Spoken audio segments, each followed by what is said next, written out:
Good afternoon, everybody. Welcome back to another edition of Public Radio Tulsa's Live at Lunch. In fact, for now, this is going to be our last edition of Public Radio Tulsa's Live at Lunch. We've been doing this little experiment all throughout the month of May, and we've really appreciated all of you for tuning in and watching these streams, and hope it's brought some more information to the middle of your day. Maybe you're just at lunch right now and you just want something to listen to. Well, we hope that we have been a nice place to do that.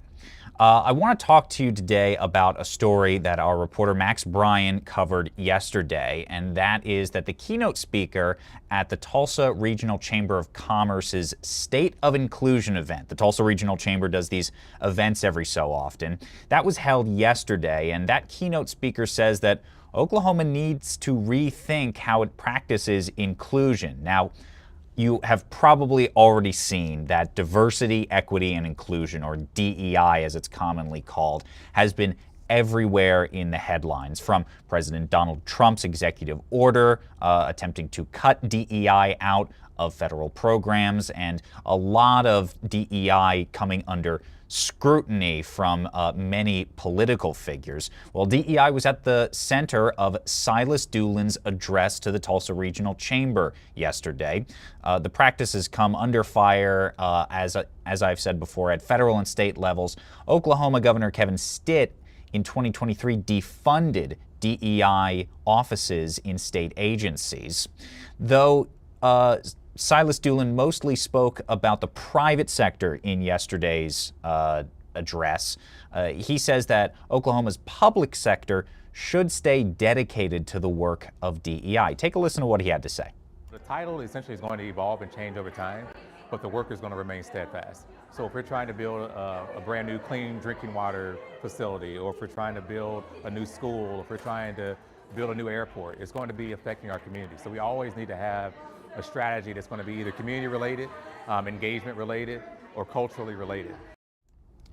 Now, for some context, Doolin is the CEO of the Doolin Business Group, so that's how he's involved in the Tulsa Regional Chamber. And for Tulsa specifically, he's encouraging the community to learn from its history. Obviously, Tulsa has a lot of history when it comes to diversity, race, and he had this to say about that.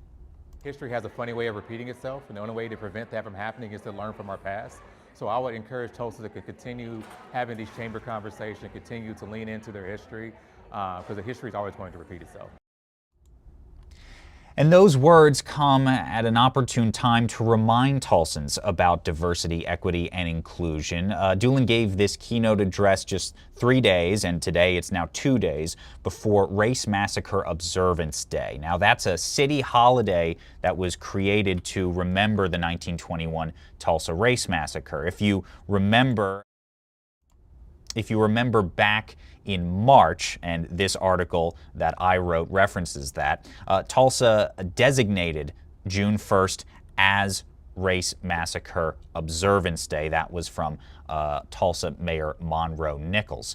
And according to a statement, the occasion will be a time for, quote, residents, schools, businesses, and community organizations to participate in appropriate observances, activities, and discussions that reflect the significance of the day. So this is a very pointed message coming at this address just before this new and very important holiday in the city of Tulsa and the state of Oklahoma in general. So if you'd like to learn more about these stories, please visit our social media pages. We'll have a video out on this soon. And for more background on Race Massacre Observance Day and the 1921 Tulsa Race Massacre, you can go to our reporting at publicradiotulsa.org.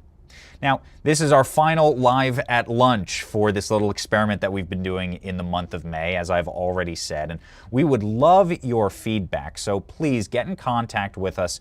Leave a comment if you'd like, send us a message about how you have liked Live at Lunch, what you want to see us do in the future in terms of maybe streaming on these platforms, getting out to you on more digital platforms. We'd love all the feedback from our listeners.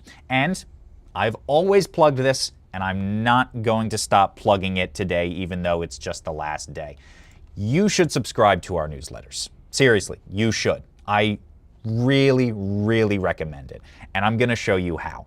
If you go to our Public Radio Tulsa homepage, here it is, right up here, you can go to this box on the right that says PRT Newsletters and click Sign Up. Big red Sign Up button right there. And then if you scroll down, there are two ways you can sign up. You can fill out your information here, email address and name, or you can also scan this QR code that we've put on the website. I highly recommend subscribing to our newsletters. They're a great way to stay in touch with the station, and they're just a whole lot of fun.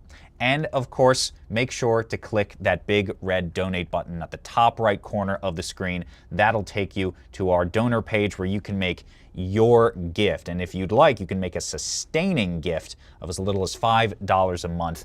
Any amount helps us. The vast majority of our funds come from viewers and listeners like you.